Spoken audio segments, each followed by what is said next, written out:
Hello! One type of theology that we've not undertaken, either during Theology Thursday or Thank God It's Friday videos, is what is known as apologetics. Christian apologetics is a branch of theology that's designed to defend the Christian faith against various objections or critical thinking. It's become ever more essential in our modern world, especially when books such as The God Delusion have dominated bestseller lists. It's probably fair to say that the church has not always been very good at apologetics, and individual Christians often feel out of their depth on many of the questions that arise. However, if we are to tell our friends and family about our faith, including some who may be deeply skeptical, I believe we need to have some understanding of many of these key issues. Today I'm going to dive into the biggest area of them all. Now, time will tell if this is going to prove to be a sensible move. This is obviously going to be a fairly brief and rudimentary overview of the issues, so I wouldn't want to suggest to you today that this is going to be the definitive word on this subject. But the topic I want us to consider is the creation of this beautiful universe.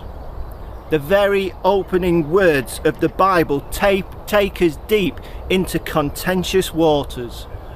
In the beginning, God created the heavens and the earth. Now, Christianity is far from unique amongst the world religions in having ideas and beliefs about the origins of the universe.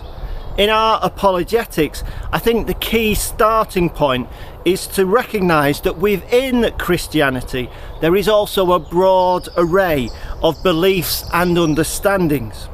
It's always helpful in apologetics to know what it is we are defending.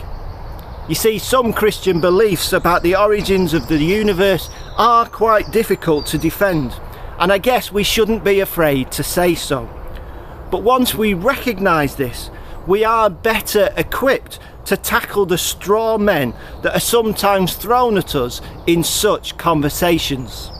The first belief for us to consider about the origin of the universe is called young earth creationism. Some Christians believe that the universe, earth and all life on it were created by direct acts of God during a relatively short period of time, approximately, let's say, 6,000 years ago. Such a view, of course, stems from a literal reading of Genesis 1, which says that God created the universe in 6 days. Although in Western Europe such a view is not widespread, in recent national surveys in the United States, somewhere in the region of 40% of the population may hold such a view. Young earth creationism stems from wanting to take the Bible seriously.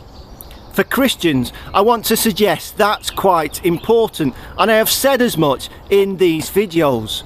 But taking the Bible seriously is not the same as taking it literally. And I might suggest there are times when taking the Bible literally can be the exact opposite of taking it seriously. You see, if we ignore the genre of text, for instance, treating poetry the same as ancient history, then our literal readings leave us wide open to critique. And in particular, the weakness of such an approach to the origin of the universe is quite straightforward. You see, in the opening chapters of Genesis, there are two different accounts of how God created the world. In chapter 1, man is created after the animals. In chapter 2, he's created before them. Those two things cannot both be literally true. Apart from the theological problems of young earth creationism, there is another little thing to consider. It goes by the name science. The evidence that the world is more than 6,000 years old is overwhelming. The scientific community generally believe that the world is about 4.54 billion years old. 4.54 billion is greater than 6,000. Now, before I get excommunicated, I want to say to you that I think Genesis 1 is a hugely important text. I want to say I believe that it is true. But you see, the Bible is not a scientific textbook. I like the fact that Genesis 1 points to an evolving, changing world with creation happening in stages, even if the time frame is a little bit out. But I like to think of these chapters of having far more to say about why God created the universe, why God created humanity, than how mechanistically He created it. And the challenge for humanity to be good stewards of all that God has made and given to us to enjoy obviously continue to reverberate for all of us today. The second belief for us to consider is intelligent design. Such views have a long history in the church and continue to be debated today.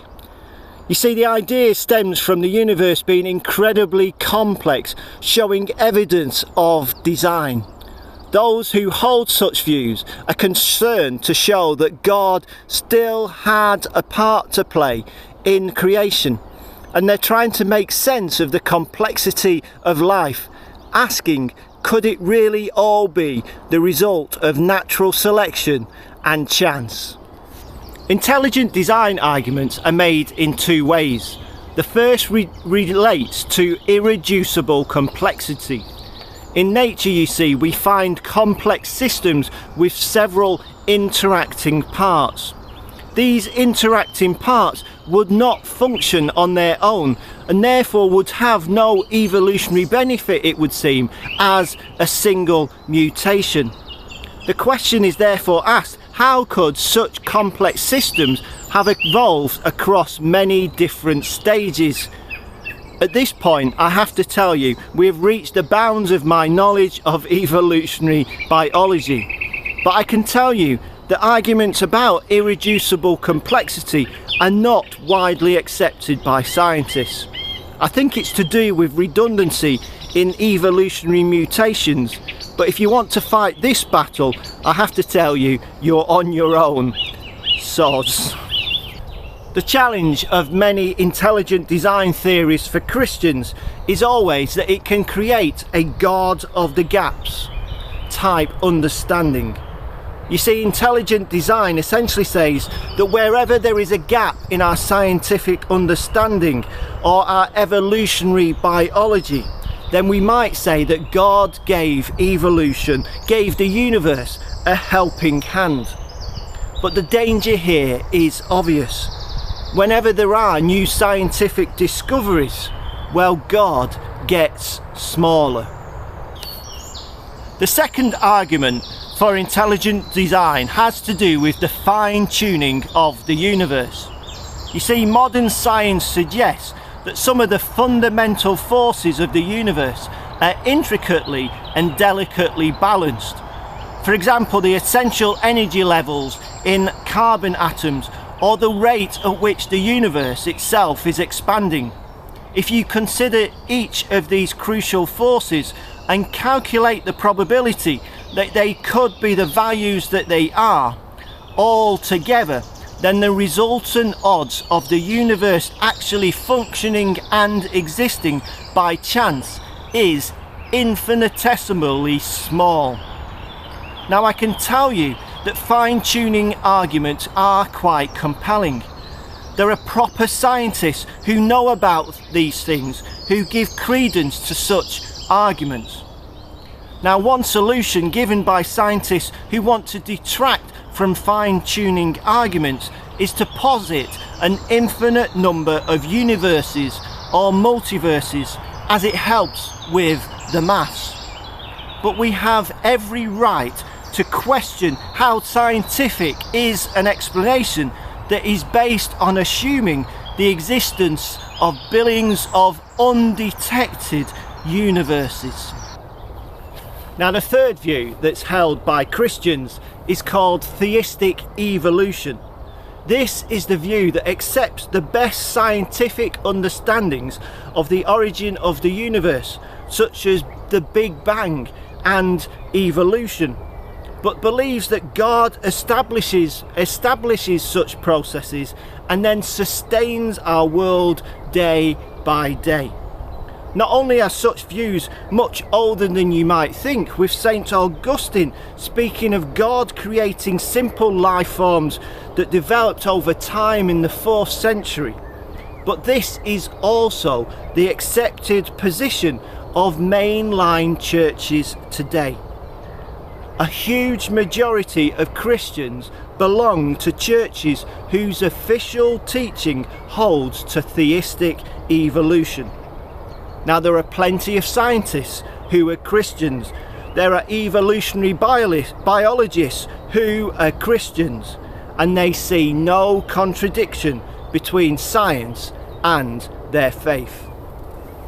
And behind theistic evolution comes the key question in any apologetics about the origin of the universe. Our current scientific understanding of the origin of the universe, in very simple terms, is based upon an evolving system. So from the moment of the Big Bang, something evolves into something else, until 4.54 billion years later, I am stood here underneath a tree, able to talk to you today about this. But you see, there is no scientifically rational explanation for why there is anything at all, for why nothing becomes something. And I'm going to go out on a limb here and suggest there never will be such an explanation, because it is simply logically irrational. That is rather a big gaping hole in any purely scientific explanation for the universe. To believe in a supernatural, beyond nature cause for the origin of the universe, well, it's not quite as daft as some people would have us believe. Amen. Well, I wasn't quite sure how I was going to incorporate you know what into this topic for this week, but then when I mentioned this on the conversation I was having with the circuit leadership team, I have to tell you, they were full of ideas how to inflict pain and suffering on me. So here goes.